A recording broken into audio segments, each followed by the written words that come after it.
Cody Rhodes recently shot on Damian Priest, and I'm going to tell you what he had to say in this video. It's interesting, right? Because we come at a time where the Judgment Day, which includes Damian Priest, which includes Rhea Ripley, Dominic Mysterio, Finn Balor, and now JD Madonna, they're really just taking over Monday Night Raw. They're one of the top acts, right? And rightfully so. You have Damian Priest, Mr. Money in the Bank. He's in the mix. You have Rhea Ripley as a women's world champion. Dominic Mysterio, he's been mixing it up as well, right? They've been in NXT as well. They did a lot of good stuff.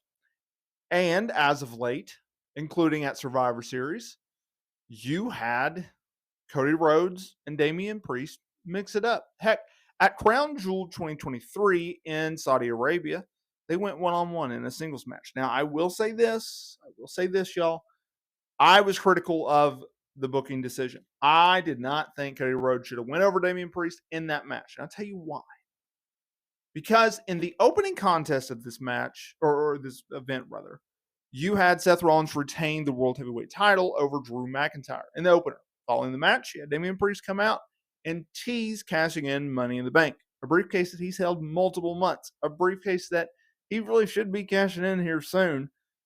Seth Rollins, all due to respect, has had a tremendous title run, has worked nearly every house show asked of him, has done a really, really good job with that title.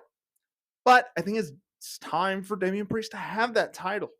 And so when you have Damian Priest come out there and tease he's going to cash in his Money in the Bank briefcase on Seth Rollins, and you have Sami Zayn stop him, okay, I get that booking decision. What I don't get, and this leads me to the topic of this video, is the way that they went later on in the show, because you had Cody Rhodes go over Damian Priest in a singles match. I didn't like that. I explained this in my 3 horrible booking decisions video, which you can check on the main channel. I did not like the fact that they had Cody Rhodes go over Damian Priest. Thought it was a mistake. You are trying to position Damian Priest as a main eventer, a potential future World Heavyweight Champion. And you have a guy in Cody Rhodes who has beaten everyone in the company nearly, except for Roman Reigns, of course. But he doesn't need the win. He does not need the win. Damian Priest needs the win. Cody Rhodes doesn't. So while appearing on Gabby AF, Cody Rhodes had this to say about Damian Priest and their Crown Jewel match. Going into that match, I feel like I wanted to give credit. I know you referred to him as annoying, and there's a love-hate. I want to give credit to Damian Priest. Not for anything that he's done recently. I want to give him credit because I wrestled him at Ring of Honor during the Ring of Honor Renaissance that me and the Young Bucks had there. And he's a completely different individual. To me, it's a sign of a true pro. Are you better tomorrow than you were today? Fans aren't always most patient, but then also they're most loyal. So as long as you continue to improve, you can attach to them at certain points. I feel like he has a very large future, not just because of the briefcase in his hand, a la the Money in the Bank, but just by looking back on what he did with Bad Bunny at Backlash, as well as I feel like he has a large future. Across from me, not going to happen, but he's definitely a big player for WBE. And I agree. To touch on his point, you look at Damian Priest, obviously he teamed with Damian Priest at WrestleMania 37 in 2021. Bad Bunny that was his very first pro wrestling match and looked phenomenal. You look at their match at WrestleMania Backlash, whatever they called it, in Puerto Rico in early 2023, featured the surprise return appearance cameo, Savio Vega and Carlito. But you look at what he's done in 2023. It's remarkable. From his feud with Bad Bunny to his feud with Cody Rhodes, holding his own both on the mic and in the ring with a top tier main event guy in Cody Rhodes. That's very impressive. You add in the fact that he feuded with Seth Rollins earlier this year. That was good. And he's Mr. Money in the Bank.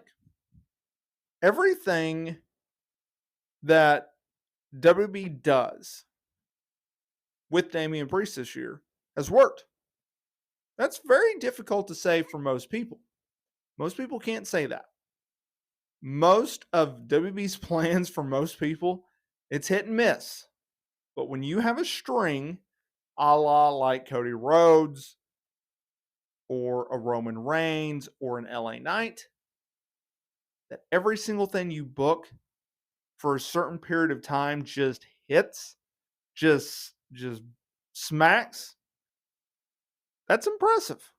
And you have to contribute a lot to Damian Priest of saying, okay, I may not agree with this, but I'm going to take the best that I can and I'm going to make it something. And he's done that every single thing he's done this year. It's very, very impressive. And for a guy in Cody Rhodes' stature, a main event title contending guy who the company has truly built their brand around, if you think about it, on Raw.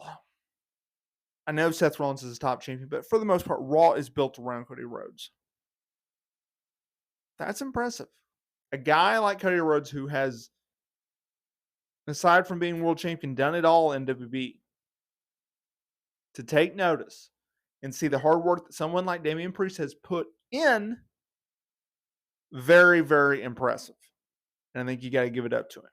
You got to give it up to Priest for putting in the hard work. You got to give it up to Rhodes for acknowledging that hard work, for putting over a guy like Damian Priest. And I understand that Priest is, well, he's in his 40s. He's not a young buck or anything like that, no pun intended. But, like, he has still some longevity to go. He still has some runway to go. And if WWE really wants to get behind him as, like, a top-tier guy, potential in which he has shown on the mic and in the ring and in media, I think he can do it. And I don't think it's far-fetched to say that Damian Priest could be a world champion. Matter of fact, I've pushed for Damian Priest to become a world champion in WB. Now, whether or not the company actually does that with him remains to be seen. But the fact that he is Mr. Money in the Bank and the fact that he is a heel, the odds are in his favor that he won't, don't get twisted, he will not cash in on Roman Reigns and win the undisputed Universal title, but he could cash in on Seth Rollins for that World Heavyweight title.